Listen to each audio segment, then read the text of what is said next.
sea, autotransformación. Y a mí por lo menos me llama mucho la atención porque ya no necesitas que alguien te enseñe para aprender, necesitas sentir, necesitas mover tus emociones, necesitas gestionar tus sentimientos, ¿no? Eso quiere decir que, si bien es cierto, eh, eh, antes nos decía René Descartes, pienso, luego existo, ahora está claro que es más bien siento, luego existo. Se deja entender, ¿no? O sea, eso de René Descartes quedó descartado, por lo menos esa parte, ¿verdad? Porque, porque pienso, luego existo, estaríamos hablando de una visión absolutamente cognitivista, racional, puramente quizá de memoria o de pensamiento nada más. La neuroeducación nos habla más bien de emociones, de sentimientos, ¿no? En la medida que puedas manejarla bien, en esa medida puedes tener bienestar incluso. Fíjense. Entonces, y puedes transformar a los demás. Entonces, sentir y aprender, ¿no? Es decir, la persona que anda mal con sus sentimientos y sus emociones no va a poder aprender, no puede, no es que no quiera, no puede, no le entra, no es que está activada la amígdala cerebral y la amígdala cerebral se activa para reaccionar, no para reflexionar. Entonces, como está activada la amígdala cerebral, no hay opción que se active el lóbulo frontal, que es del pensamiento, la reflexión, el análisis, el entendimiento, con lo cual ya podríamos decir estamos siendo creativos incluso. Ahora, el coach, ¿por qué en neuroeducación se necesitaría más un coach? Porque el profesor te da lo mejor de él. El coach te ayuda a sacar lo mejor de ti. Simple, esa es una mirada completamente diferente, ¿no? O sea, yo no te enseño nada, yo ayudo a que tú descubras lo que tú sabes, descubras tu potencial, descubras tus fortalezas, te empoderes a ti mismo. No es que yo te voy a empoderar, no, no, no, tú te tienes que empoderar, tú tienes que encontrar la motivación. ¿Qué cosa es la motivación? Dos palabras, tu motivo para la acción, ¿verdad? Eso es, pero es tu motivo, no es que yo te voy a vender un motivo, no, no, no, tú vas a descubrir tu motivo para la acción, ¿no? La motivación, con lo cual podrías ayudar a transformar a la sociedad, a transformarte primero. Entonces, ese coach, reitero, tiene una posición bastante diferente, ¿verdad? Porque el facilitador, ¿quién es? Bueno, yo te voy a explicar, ¿no? Bueno, yo te voy a hacer entender. Bueno, yo te voy a ayudar. No, eso es facilitador, puede ser hasta profesor. Pero el coach no. El coach no motiva. El coach tampoco motiva. El coach tampoco enseña. El coach no aconseja.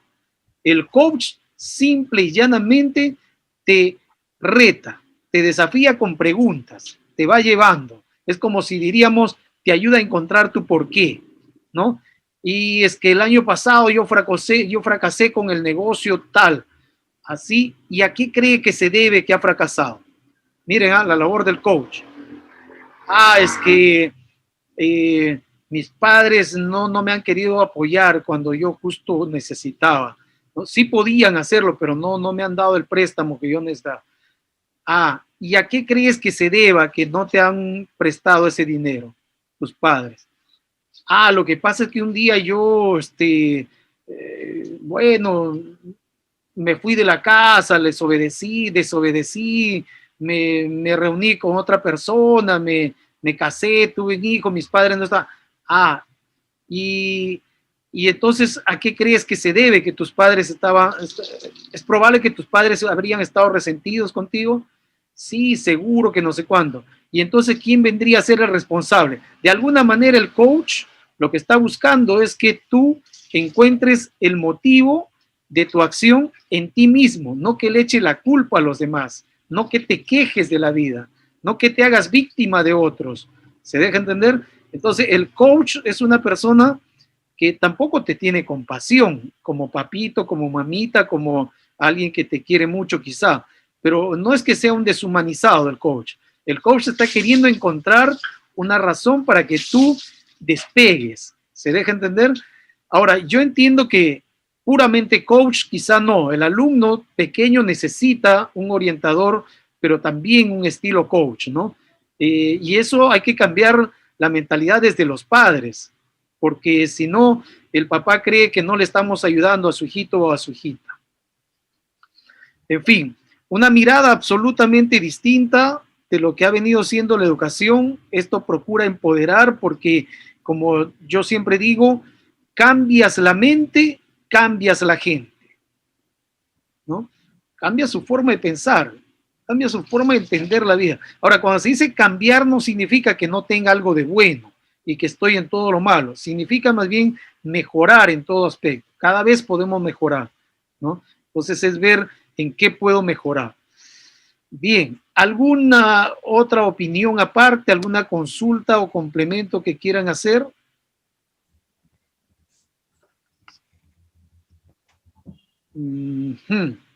Bien, vamos entonces acá. Punto número 1. El proyecto educativo nacional o el proyecto nacional educativo al 2036 del Perú. Se lo voy a compartir al 2036. ¿Ok? Y si es una buena proyección, podría servirnos de referente. Yo sé que en cada país vienen trabajando ya su proyecto, su plan, ¿no? O su programa educativo proyectado, pues, a 5, 10 o 15 años. En este caso, en el Perú se han proyectado, miren nomás, estamos hablando de 15 años, ¿no? 2036. A ver, ¿qué cosa trae de bueno? En estructura, básicamente. Nosotros, aquí en el Perú, dice lo siguiente, ¿ya? En el Perú, este plan a 2036 ya ha sido compartido con las instituciones. Naturalmente, una cosa es lo que está escrito, otra cosa es lo que van a hacer. Ya saben ustedes cómo funciona. Los que gobiernan, desgraciadamente, a veces llegan con su propio enfoque, ¿no? Y no les importa un plan a largo plazo. Pero aquí la idea es cómo nos desarrollamos y prosperamos, ¿no? Aprender a esas dos cosas, a desarrollarnos y a prosperar. Una cosa es a nivel interno y otra cosa es a nivel del entorno. Entonces, ¿qué es lo que debería buscarse a nivel de componentes ya, no? Vida ciudadana. ¿Qué significa vida ciudadana? Una persona con valores, respetuosa, respetable, quizá con principios, una persona que respete las normas, que sepa vivir con el ambiente, que sepa quizá respetar las culturas, etcétera. Vida ciudadana, ¿verdad? Un ciudadano. A cualquiera no se le llama ciudadano, ustedes saben, ¿no? Entonces, la ciudadanía es toda una cultura diferente y ojalá en algún momento se pueda lograr porque a nivel de todos los países la ciudadanía ha estado tan venida menos que no se ha podido, digamos, contener al virus, ¿no? Porque la ciudadanía tiene pues una forma distinta de actuar. ¿Qué más busca el proyecto educativo nacional al 2036? Que haya inclusión y equidad. Ya saben ustedes, la inclusión es de alguna manera la oportunidad que se le puede dar a todos, ¿no? Yo no sé cómo se lograría, quizá proyectado a 15 años, puede servir mucho. 20 horas. Pero después de lo que la pandemia ha dejado, no solamente deserción escolar, sino una disminución en la capacidad de aprendizaje. Eso tenemos que estar conscientes, ¿no? Hay un estudio bien interesante del Banco Mundial que da cuenta de que ya antes de la pandemia había más o menos un 53% de no capacidad para leer y entender, ¿no? Después de la pandemia, esto subió 10% más, o sea, 63%. ¿no? 63% de los niños estarían leyendo y no estarían comprendiendo. Me refiero a niños de 9, 10 años, obviamente, o 11 años, ¿no? Entonces, eso es ya una llamada de atención al mundo, porque es un documento que ha presentado el Banco Mundial. Yo no digo que hay que creer todo lo que están diciendo, pero por lo menos nos puede servir de alguna inquietud. ¿Sí?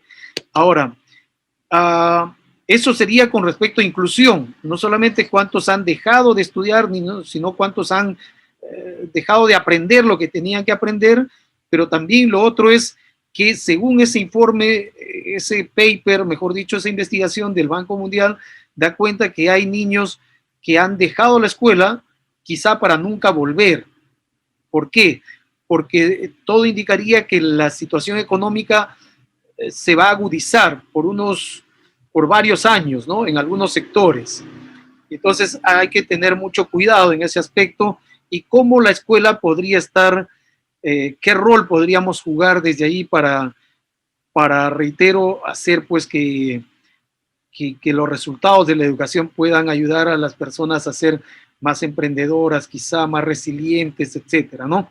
Eso es por un lado inclusión, pero por otro lado equidad.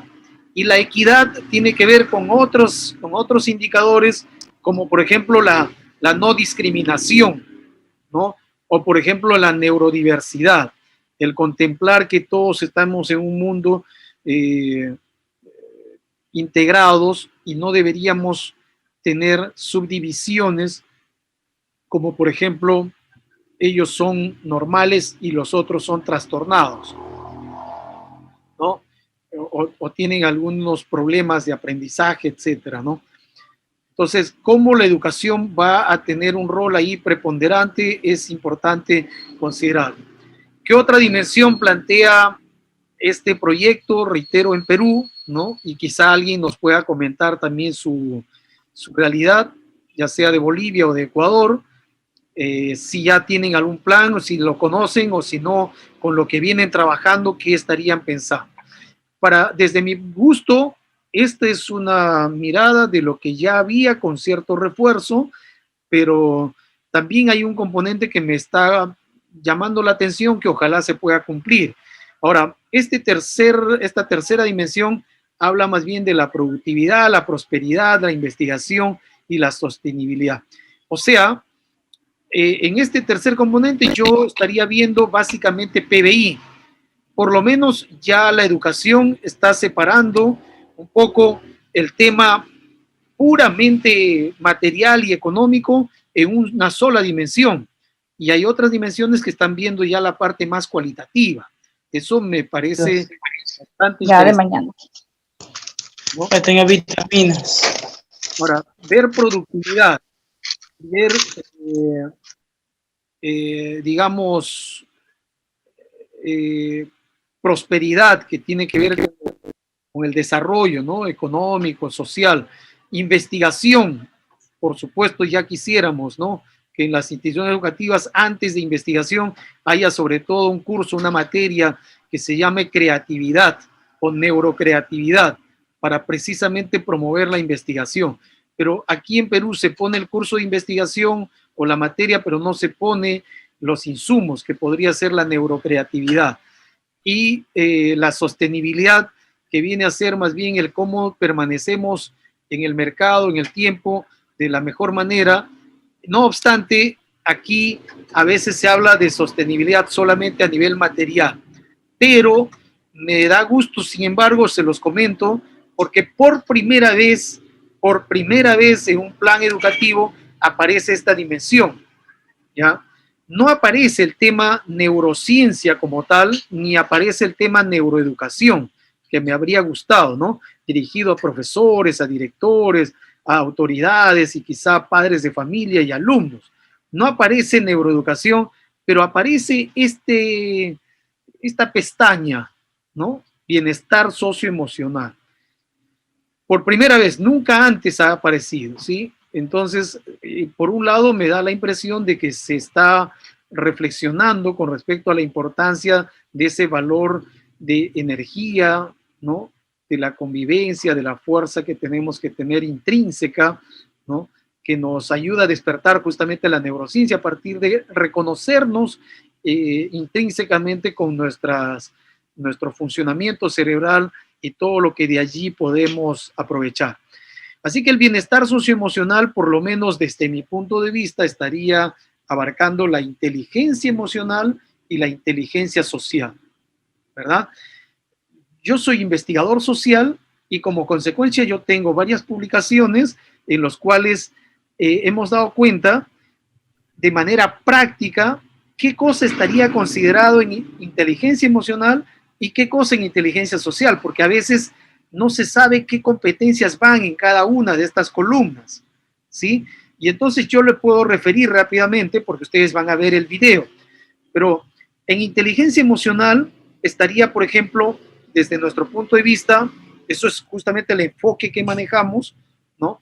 El enfoque nuestro es neurogestión, es decir, cómo la neurociencia se aplica a la gestión personal, familiar, organizacional y comunitaria.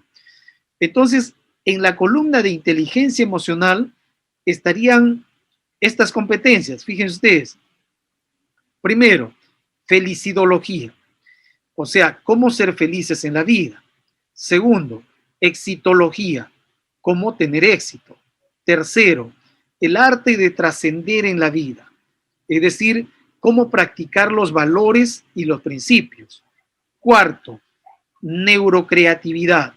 Aquí viene justamente esta competencia que nos ha invitado la neurociencia a tenerla en cuenta. Siglo XXI tiene que ser el siglo de la creatividad, de la proactividad, de la resiliencia y la inteligencia socioemocional. Entonces, entre otros componentes estaría también la salud nutricional, por ejemplo. Eso estaríamos englobando en inteligencia emocional. O sea, la salud nutricional, ¿no? Por fin es sumamente importante entender que las personas también somos lo que comemos. Es decir, somos cerebralmente lo que comemos también, ¿sí? Así que cuidado con mucha caloría, cuidado con mucha grasa, cuidado con mucho condimento, cuidado con comida chatarra, cuidado con el fast food, ¿no? Comida rápida. Cuidado con eso porque eso también debilita, por supuesto, la potencialidad del cerebro. Entonces, fíjese, una competencia a dominar en esta época es salud nutricional. Cómo hacer que tu comida sea tu medicina y tu medicina tu comida. Luego de salud nutricional estaríamos hablando incluso de liderazgo, ¿no? Que es sumamente importante. Ahora, en inteligencia social tendríamos gestión de los hijos, empatía con la pareja, tercera edad incluso estaría necesitando allí una orientación, ¿no? Resolución de conflictos, trabajo en equipo, el coaching y todas estas competencias que viene a ser de la programación neurolingüística, pero como última competencia en inteligencia social tendríamos el emprendimiento o neuroemprendedurismo, ¿verdad? ¿Por qué? Porque ahí necesitamos reforzar, ahí necesitamos enfocar, ¿no? Que esa mente que está media dormida, media conformista, media pesimista quizá, tenga a bien retarse y atreverse a arriesgar. Vean, entonces este componente de bienestar socioemocional, ojalá que lo estén viendo así, lo que les he dado es mi enfoque, ¿no? Por supuesto que lo recoge también varios autores, ¿no? Digamos, Daniel Kahneman, Howard Gardner y otros pensadores. Entonces, yo diría que hasta aquí tendríamos pues una noble misión, ¿no? Por ejemplo, la vida ciudadana hay que verla desde los docentes, desde los directivos y gestores de la educación, ¿no? Desde ahí hay que cambiar un poco la óptica porque si no estamos pensando que los que tienen que cambiar son los demás y los que dirigen no, cuidado, ¿no? Entonces la investigación, la innovación, el desarrollo, todo esto es parte de un proceso. La gestión estatal tiene que inmiscuirse y ahí desgraciadamente no puede continuar esta mirada de que las Fuerzas Armadas tienen más presupuesto al año que educación, salud y agricultura juntos. O sea, no puede ser en un país que se jacta de estar en el siglo XXI y de procurar pues una nueva mirada, ¿no? Entonces, por supuesto, el financiamiento, reitero, desde todos los sectores, el mundo empresarial privado tiene que invertir en educación. Esto es, por supuesto, un compromiso social, multisectorial, ¿no? La autonomía de las instituciones educativas, a mí me gustaría que las instituciones educativas no estén pidiendo colaboración a sus padres de familia para reparar su techo o para hacer una pequeña construcción ahí que les sirva a todos ahí. Sería bueno que manejen su propio presupuesto, quizá algo del presupuesto, pero que me lo manejen directamente. Por supuesto, como que a cualquier otra institución le corresponde manejar un presupuesto siendo del Estado, ¿no? Las trayectorias educativas, todo esto tiene que verse. No siempre puede ser que sea director o directora un profesor solamente por su edad. Desgraciadamente, en algunos países se ve que la meritocracia, entre comillas, es así. Llegan a ser directores aquellos que tienen más edad. No estoy diciendo que no les corresponda. Lo que estoy diciendo es que deberían estar los más actualizados, ¿no? Y de alguna manera los más proactivos. Entonces, ese cierre de brechas que necesitamos verlas en todos los sectores, en nuestra institución educativa propiamente, ¿no? ¿Qué brechas serían? Bueno, sin ninguna de las dudas hay brechas de infraestructura, hay brechas sociales, hay brechas quizá académicas, pero la brecha más importante, sin ninguna duda, la brecha humana, ¿no? ¿Cómo podemos hacer ese puente para llevarnos mejor y para poder generar mejores resultados? Con lo cual tendríamos otra sociedad y manifestada, por supuesto, esos resultados en la familia y los hogares. A ver, esto, reitero, es un instrumento de gestión en Perú. ¿Alguien nos quiere dar cuenta cuáles son esas dimensiones o componentes que se están manejando en su país? No digamos que se recuerden todo, ¿no? Pero fundamentalmente algo que quieran compartirlo. ¿O qué podríamos analizar de esto que les acabo de presentar? Quizás así esté mucho más imparcial la cosa. A ver. Mirando esta parte, lo que a nivel nacional del Perú, también nosotros aquí en el Ecuador, pues, o sea, casi va como que lo mismo, ¿no? Porque tenemos que cumplir esos objetivos del 2030, ¿no? Que siempre dicen que hay que iniciar primero con el bienestar de las personas, ¿no? Y erradicar una cantidad de cosas. Entonces pienso que también, digamos, en nuestro país y en nuestras instituciones también, digamos, estamos trabajando o tenemos esas directrices aquí llamamos el buen vivir, ¿no? O sea, del buen vivir, que es lo que queremos, digamos, todos nuestros estudiantes, docentes, tenemos que tener, como usted ya lo decía, una alimentación adecuada, para tener, digamos, que deben ser nuestras instituciones de calidad, que hay que aprender que nuestros estudiantes sean competentes, que sean productivos, que sean, o sea, que nosotros también a la investigación, que nuestras instituciones deben ser inclusivas, equitativas, y bueno, todo lo que podemos nosotros ver, y ahora también con eso de la innovación, ¿no? Entonces, como que es un pedido a nivel, digamos, como mundial, puedo decir, porque son algunas políticas solamente como que cambian de nombre de los países, pero parece que es como unos objetivos a nivel general que debemos cumplir nosotros como instituciones y también a nivel nacional, porque son algunos parámetros y políticas casi son iguales, ¿no? Porque queremos cerrar como esas brechas que existen. Y también, pues, sin olvidarnos de las trayectorias educativas que ya se vienen con algunas modificaciones que se viene dando cada año, cada 6 años, 4 años. Acá siempre estamos renovando cada 4 años, se está renovando un PI, un código de convivencia cada 2 años, propuestas pedagógicas cada 5 años, entonces cómo uno va trabajando en esos aspectos también, de acuerdo a las normativas que brinda el país y también pues acomodándonos también a la legislación educativa para cada institución educativa. Gracias, Nidia. Excelente. Excelente. Buen reporte y así de resumido está muy interesante. A ver, ¿alguien más quiere comentar? Este cuadro quizá, ¿no?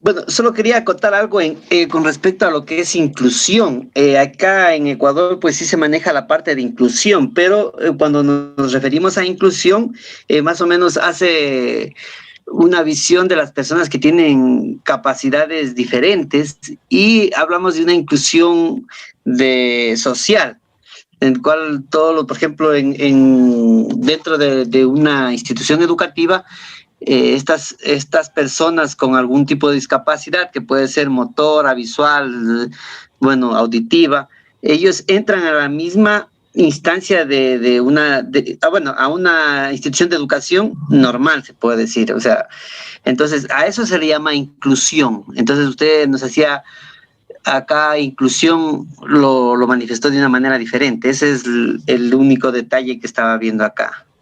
Y como decía la compañera, justamente si ya se ha trabajado con esta parte, por ejemplo, en los bares de cada una de las instituciones se revisa que tengan una alimentación sana, no como anteriormente pues era bastante comida chatarra. Realmente pues es fundamental para un sistema emocional, un sistema nutricional eficiente, para que tenga una mejor contextura cerebral, como ya se lo ha manejado científicamente.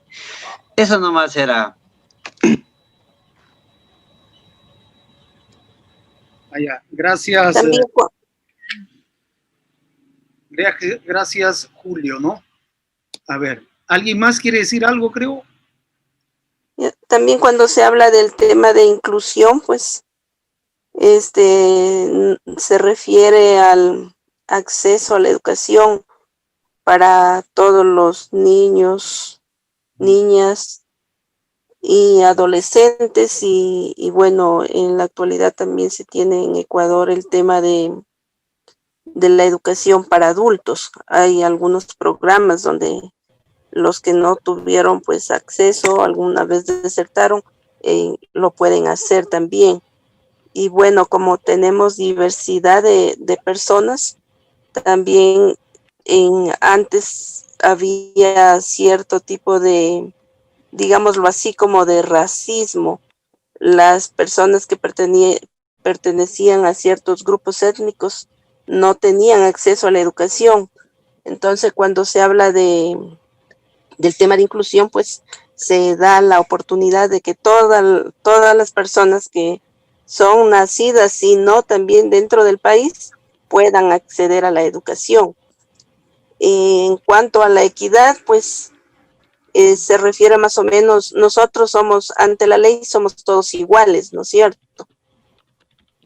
Pero cuando hablamos de equidad, tratamos de que las personas que más lo necesitan puedan recibir o favorecerse de los beneficios que se puede brindar dentro, no solo de educación, sino dentro de todo lo que se puede proveer dentro del Estado. Entonces también se tiene dentro de esto de la inclusión, pues el trabajo con los estudiantes que tienen necesidades educativas especiales, que están asociadas o no a la discapacidad. Entonces el tema de inclusión es un tema bastante amplio, donde se da la oportunidad a todas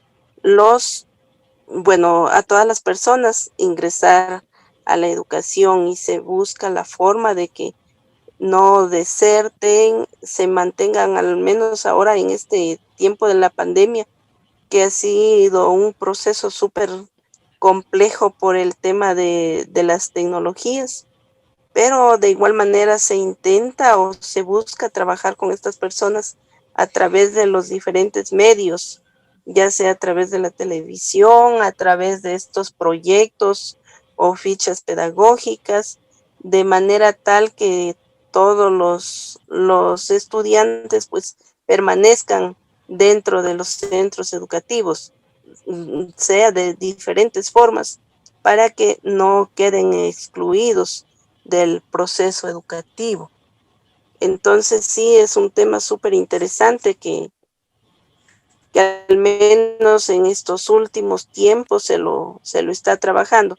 Como ya mencionó la compañera anterior, pues es un tema a nivel global, que son los objetivos del milenio que se habla, donde se trata ya de universalizar la educación. Entonces, son de eso es que se trabaja con el tema de inclusión, que los estudiantes por lo menos reciban la educación básica. Claro que en nuestro país, pues hacemos el intento de que todos permanezcan dentro de este proceso educativo, aunque claro que depende también de muchísimos factores para que los estudiantes permanezcan dentro de su formación, que es un derecho universal. Entonces, eso se podría manifestar en cuanto al tema de inclusión. Y en cuanto de la vida ciudadana, pues como en los proyectos educativos institucionales, hay una parte donde se incluyen los valores, la identidad institucional y dentro de las propuestas pedagógicas que también se las elabora y que realmente en el año anterior ya se pidió que todas las instituciones presenten su propuesta pedagógica para a partir de ahí elaborar su PI y bueno, el resto de instrumentos que se necesita para trabajar en los centros educativos.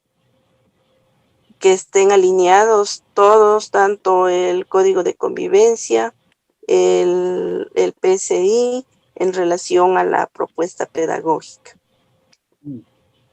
Eso podría yo añadir a este comentario. Pues gracias, Nelly, y a todos por sus aportes. Y entonces ahora nos convendría ver qué pilares en realidad deberíamos impulsar, teniendo en consideración ya una visión más macro también, y esto es lo que está delineado desde la UNESCO, ¿no? La UNESCO ha propuesto hasta el momento 5 pilares de la educación. En algunos países yo tengo conocimiento que trabajan con 4, pero quizá convenga rápidamente repasarlos. Aquí están los pilares de la educación. ¿Sí? Ahora, cuando se habla de pilares, es que diríamos, vienen a ser pues las columnas que van a promover el desarrollo sostenible, ¿no? Desde la educación. ¿Qué cosa es hacer desarrollo sostenible? Es que la gente tenga bienestar permanente. No se puede, desde la economía, por ejemplo, a veces piensan que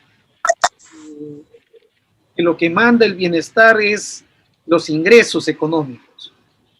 Claro que es sumamente importante, muy necesario, pero si esa persona no sabe vivir o no sabe convivir, la verdad es que no le va a servir mucho su plata. Entonces, igual son enfoques o son miradas, pero fíjense ustedes, la educación entonces, desde la UNESCO, tiene que buscar promover, diríamos, el desarrollo sostenible. Y para eso, ¿cuáles son los 5 pilares? Aquí está. Primer pilar, y debemos recorrer mentalmente, ojalá rápidamente, las corrientes educativas. ¿Por qué? Porque de ahí salen. Miren, el primer pilar, aprender a conocer. ¿Cuál de las corrientes la ha propuesto?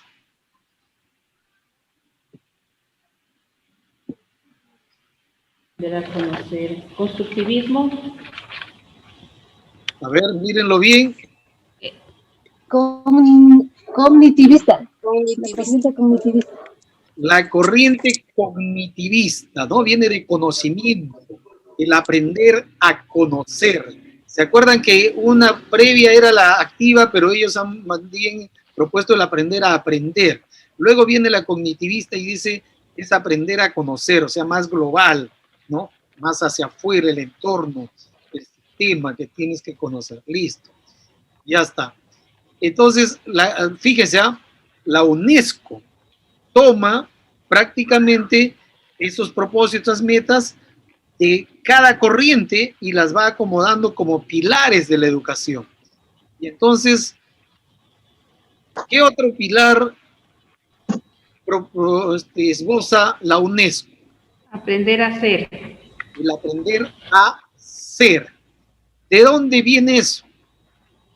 ¿De qué corriente?